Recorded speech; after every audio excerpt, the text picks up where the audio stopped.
Parliamentary board का अध्यक्ष बना करके हमने बहुत इज्जत दे दी। पार्लियामेंट्री बोर्ड का अध्यक्ष होने से जब हम लोगों के हितों की रक्षा ही नहीं कर सकते हैं, कभी किसी ज़रूरत पर समय पर जब हमारे सुझाव का कोई मतलब ही नहीं है, सुझाव लेने की बात कभी की ही नहीं जा रही है, तो पार्लियामेंट्री बोर्ड का अध्यक्ष बनना झुंझुना नहीं तो और क्या है, झुंझुना नहीं तो और क्या है। मुख्यमंत्री जी ने कहा कि पार्टी में आए उपेंद्र कुशवाहा, हम लोगों ने उनको इज्जत दी, और दूसरा कहा कि उपेंद्र कुशवाहा से हम बहुत स्नेह करते हैं। अब किस तरह से इज्जत दी यह कहने का अभिप्राय या फिर कई बार सीधे तौर पे कहा भी गया कि पार्लियामेंट्री बोर्ड का अध्यक्ष बनाया, एमएलसी बनाया, इसी का मतलब निकाला जाता है कि बहुत इज्जत दी गई। देखिए, पार्लियामेंट्री बोर्ड का अध्यक्ष मुझको जरूर बनाया गया,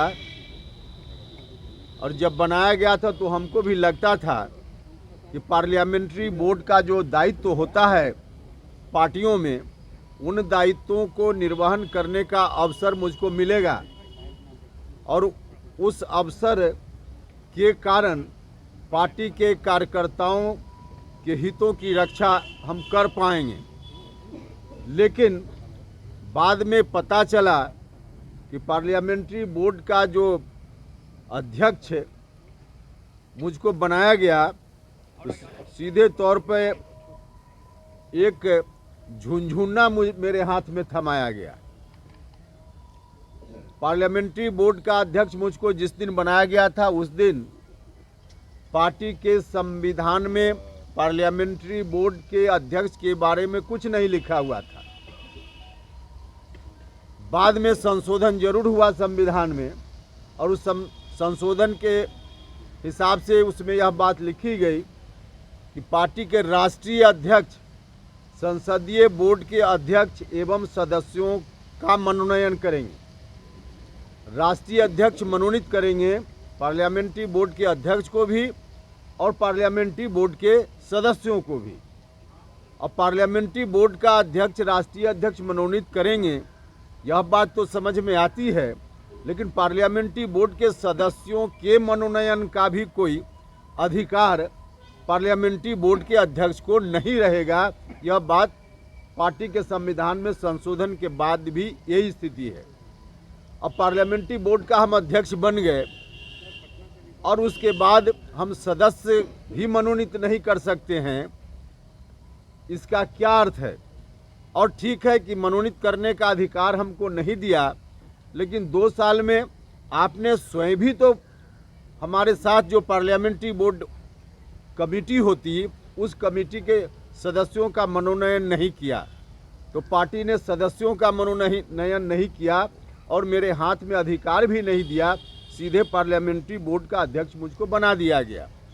तो यह संवैधानिक स्थिति पार्टी के अनुसार मेरी पार्लियामेंट्री बोर्ड के अध्यक्ष होते हुए आज भी यही है, जहां हम एक मेंबर भी नहीं बना सकते। यह तो पार्टी के संविधान की बात हुई। अब व्यवहार में देखिए, पार्लियामेंट्री बोर्ड के अध्यक्ष या बाकी पूरी कमेटी यदि होती, तो उसका अधिकार होता है, उसका काम होता है, उसका फंक्शन होता है कि जब भी पार्टी में किसी भी चुनाव के संदर्भ में उम्मीदवारी का चयन करना हो, तो पार्लियामेंट्री बोर्ड बैठकर उस पर विचार करता है। एक तो कमेटी ही नहीं, तो पार्लियामेंट्री बोर्ड बैठकर विचार क्या करे। लेकिन व्यक्तिगत रूप से पार्लियामेंट्री बोर्ड के अध्यक्ष होने के कारण कोई सुझाव कभी मुझसे मांगा गया हो, तो इसकी भी आवश्यकता नहीं समझी गई।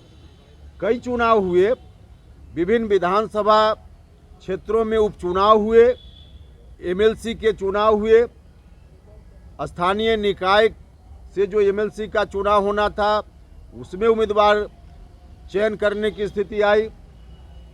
बाकी जो विधानसभा कोटा से एमएलसी या राज्यसभा के सदस्यों की उम्मीदवारी, कई मौके आए जहां पार्लियामेंट्री बोर्ड की भूमिका हो सकती थी। लेकिन पार्लियामेंट्री बोर्ड के अध्यक्ष रहने के बावजूद कभी पार्टी की ओर से मुझको बुलाकर पूछा तक नहीं गया कि इसमें किसको उम्मीदवार बनाया जाए या नहीं बनाया जाए। हाँ, हमने खुद कई बार सुझाव अपनी ओर से जरूर जाकर दिया, माननीय मुख्यमंत्री जी को भी और राष्ट्रीय अध्यक्ष जी को भी, लेकिन हमारे सुझाव पर कभी कोई ध्यान नहीं दिया गया। हमको बुलाकर सुझाव लेने की बात तो दूर रही, जो हमने सुझाव दिया उस पर भी कभी पार्टी ने ध्यान नहीं दिया।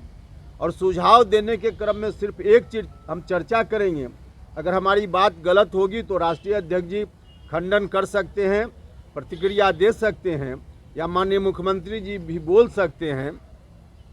हमने एक बात सुझाव के रूप में जब जब मौका आया विधान परिषद के सदस्यों के मनोनयन चयन के लिए उम्मीदवारी के बारे में या राज्यसभा, तब हमने कहा कि पार्टी में जो हम लोग पटना में एक्टिव रहते हैं रोज़, जो कुछ नेता, हम आम कार्यकर्ताओं की बात नहीं कर रहे हैं, राज्य एक्टिव रोल अदा करते हैं पार्टी में रोज़मर्रा के काम में, पार्टी कार्यालय में या बाकी प्रदेश में संगठन को देखने में, उसमें एक व्यक्ति अति पिछड़ा समाज का होना चाहिए जो इस तरह से एक्ट करे कि अति पिछड़ा समाज के लोगों को बिहार भर में लगे कि हमारा भी कोई आदमी डिसीजन मेकिंग प्रोसेस में पार्टी में है, एक जगह पर जहां हमको उचित हिस्सेदारी या हमारे हितों की रक्षा की जा सकती है। हमने कहा कि अभी वैसा कोई नहीं है। माननीय मंत्री लोग हैं या एमएलए हैं या एमपी हैं तो अपने अपने क्षेत्रों तक सीमित हैं, लेकिन कोई एक व्यक्ति उस तरह से जो वास्तव में लीडर के रूप में बिहार के स्तर पर दिखे, क्योंकि लीडर बनाना पड़ता है और लीडर बनाना का मतलब है कि कोई व्यक्ति किसी को लीडर नहीं बना सकता है, उसमें लीडरशिप का क्वालिटी होना चाहिए। तो जिसमें लीडरशिप का क्वालिटी है, पार्टी नेतृत्व की यह जवाबदेही रहती है कि वैसे किसी व्यक्ति को ला करके पार्टी में उचित जगह पर उसको रखा जाए ताकि उस समाज के लोगों के बारे में वहाँ ज़रूरत के हिसाब से वकालत कोई कर सके। तो हमने कहा कि वैसा कोई व्यक्ति नहीं है, इसलिए आप किसी एक अति पिछड़ा समाज के व्यक्ति को जो पार्टी में है मजबूती से और उसके अंदर लीडरशिप का क्वालिटी है, उसमें से किसी एक व्यक्ति को आप राज्यसभा में भेज दीजिए या एमएलसी बना दीजिए ताकि पार्टी में आगे आने वाले दिनों में अति पिछड़ा समाज से भी लीडरशिप उभर सके, इससे पार्टी को लाभ होगा। हमने यह बात उनसे कही, जब मौका आया सुझाव का तो हमने उनसे यह बात कही। अति पिछड़ा समाज में हम यह नहीं करें कि पार्टी में लोग नहीं हैं, बहुत सारे लोग हैं, माननीय मंत्री लोग हैं, राज्यसभा में सदस्य हैं, लोकसभा में हैं, विधायक हैं, लेकिन अधिकांश लोग या तो अपने अपने क्षेत्रों तक उनकी जवाबदेही सीमित रहती है या माननीय मंत्री भी हैं तो उनके बारे में भी तो आप सब लोगों ने देखा ही है कि किस तरह से उनका अधिकार अपने विभाग में अधिकारी जो हैं वही चलाते हैं। माननीय मंत्री जी का कितना चलता है, अभी से 1.5 साल पहले 2 साल पहले एक बार ट्रांसफ़र का एक मुद्दा आया था तो अति पिछड़ा समाज के एक माननीय मंत्री जी ने तो इस्तीफा देने तक की बात कर दी थी। तो मंत्री के रूप में एक लीडरशिप का जो रोल होता है उस रूप में कोई लोग नहीं कर पा रहे हैं या नहीं करने दिया जा रहा है, तो किसी एक व्यक्ति को हो सकता है, जो लोग आज हैं अति पिछड़ा समाज के लोग, उन पर बहुत भरोसा मुख्यमंत्री जी को नहीं हो, तो उस रूप में मुख्यमंत्री जी माननीय मंत्री जो हैं अति पिछड़ा समाज के एमएलए एमपी हैं, उनके ऊपर अगर भरोसा नहीं हो तो जिसके ऊपर भरोसा हो उसी को किसी एक व्यक्ति को ला करके राज्यसभा की सदस्यता दे दें या विधान परिषद की सदस्यता दे दें और पार्टी के मुख्य रोल में उनको रखें, इससे दल को फायदा होगा। हमको दिख रहा था उसी वक्त से कि अति पिछड़ा समाज के लोगों में थोड़ा जो आकर्षण पार्टी के प्रति था वो आकर्षण घट रहा है। तो इस ख्याल से मैंने सुझाव दिया था पार्टी की मजबूती के लिए यह काम करना चाहिए, लेकिन इस तरह के सुझावों पर भी कोई ध्यान नहीं दिया गया और स्थिति आपके सामने है। इतने दिनों में 2 वर्षों में जो लोग भी भेजे गए राज्यसभा में या विधान परिषद में भेजे गए, ठीक भेजे गए, लेकिन उसमें एक भी अति पिछड़ा समाज का कोई व्यक्ति नहीं जा पाया। यह सुझाव मैं बार बार दे रहा था, जो नहीं हो पाया।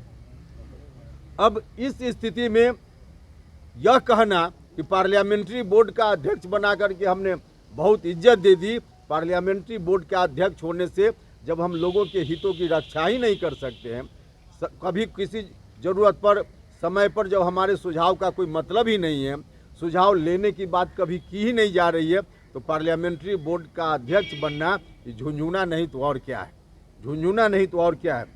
और इसके साथ जो दूसरी बात कही जाती है कि एमएलसी बनाया। अब उपेंद्र कुशवाहा सरकारी नौकरी नहीं कर रहा है, उपेंद्र कुशवाहा राजनीति कर रहा है।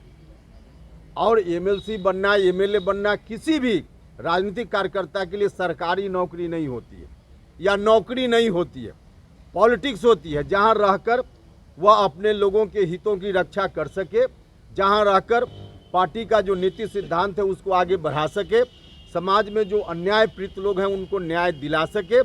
इस काम में मजबूती से कोई व्यक्ति जो भी एमएलसी का पद है या बाकी और जो पद है, वह पद कोई साधन है, साध्य नहीं है। उस साधन का इस्तेमाल करके अपने लोगों को या जो ज़रूरतमंद लोग हैं या जिसके लिए पार्टी राजनीति करती है, वैसे दबे कुचले शोषित पीड़ित लोगों को न्याय दिलाया जा सके। इस काम के लिए कोई भी पद, चाहे एमएलसी का हो, एमपी का हो, एमएलए का हो, तमाम पद जो है एक साधन के रूप में होता है, साध्य नहीं है। तो मुझको यह कहा जा रहा है कि एमएलसी बनने के बाद मेरा कोई अधिकार और कुछ उस रूप में जब पार्टी मानती ही नहीं है, तो सीधे नौकरी करने जैसी स्थिति। और कह रहे हैं कि वही कोई एमएलसी पद को मैं मान रहा हूँ कि लॉलीपॉप मुझको एक थमाया गया। और लॉलीपॉप सब लोगों को मालूम है कि राज्यसभा की सदस्यता छोड़ने में उपेंद्र कुशवाहा को एक मिनट, एक क्षण का भी मलाल नहीं होता है। भारत सरकार में मंत्री पद को छोड़ते हुए एक मिनट का मलाल नहीं होता है। तो एमएलसी कौन सी बड़ी चीज़ है, एमएलसी कौन सी बड़ी चीज़ है। अभी भी लगता हो माननीय मुख्यमंत्री जी को या पार्टी को, तो एमएलसी आप वापस कर सकते हैं, उसमें हमको कहाँ कोई परेशानी, कर सकते हैं। या पार्लियामेंट्री बोर्ड का अध्यक्ष ही है तो उनको लगे तो वापस कर सकते हैं, उसमें मुझको कोई परेशानी नहीं। इसके अतिरिक्त एक बात और, जो जब हमने कहा कि हम पार्टी से ऐसे नहीं जाएंगे, हम अपना हिस्सा हमको चाहिए, तो कई लोग आप में से भी और पार्टी की ओर से भी लोग कहते रहे हैं कि हिस्सा का मतलब क्या होता है। तो हिस्सा का मतलब मैं आपको बताता हूं। जो हिस्सा कभी लालू जी ने नीतीश जी को नहीं दिया था और जिस हिस्सेदारी की बात 1994 में 12 फरवरी को पटना के गांधी मैदान में आयोजित एक रैली में नीतीश कुमार जी ने जिस हिस्सेदारी की बात की थी, जो हिस्सा लालू यादव जी से उन्होंने मांगा था, वही हिस्सा उपेंद्र कुशवाहा आज नीतीश कुमार जी से मांग रहा है। यही हमारी हिस्सेदारी है। इसी के लिए हम कह रहे हैं कि हम हिस्सा लेंगे, ऐसे नहीं जाने वाले। तो हम कहना चाहते हैं कि इस पर माननीय मुख्यमंत्री जी को विचार करना चाहिए। और पार्टी के बारे में जो हम लगातार बोलें, जितनी बात जो हम कर रहे हैं पार्टी की मजबूती के लिए कर रहे हैं, लेकिन अभी भी पार्टी की मजबूती की दृष्टि से कोई काम नहीं हो रहा है। और कहा जा रहा है उपेंद्र कुशवाहा को कि आप ही को जाना हो तो चले जाइए। हमने कहा है कि हम ऐसे नहीं जाने वाले। तो एक तरफ माननीय मुख्यमंत्री जी कह रहे हैं कि उपेंद्र कुशवाहा से प्रेम करते हैं, और प्रेम की परिभाषा नई परिभाषा है। कोई भी व्यक्ति किसी से प्रेम करता है तो उसके नज़दीक जाना चाहता है। किसी से कोई व्यक्ति प्रेम करे, भाई भाई से प्रेम करता है तो मन में यह भाव रहता है कि भाई जिससे हम प्रेम करते हैं उसके नज़दीक रहें। और यह जो प्रेम है उसमें कहा जा रहा है हम प्रेम करते हैं लेकिन तुम भाग जाओ, तुम भाग जाओ। अब पता नहीं कि इस प्रेम का क्या मतलब है। तो इस तरह के प्रेम का कोई अर्थ नहीं है।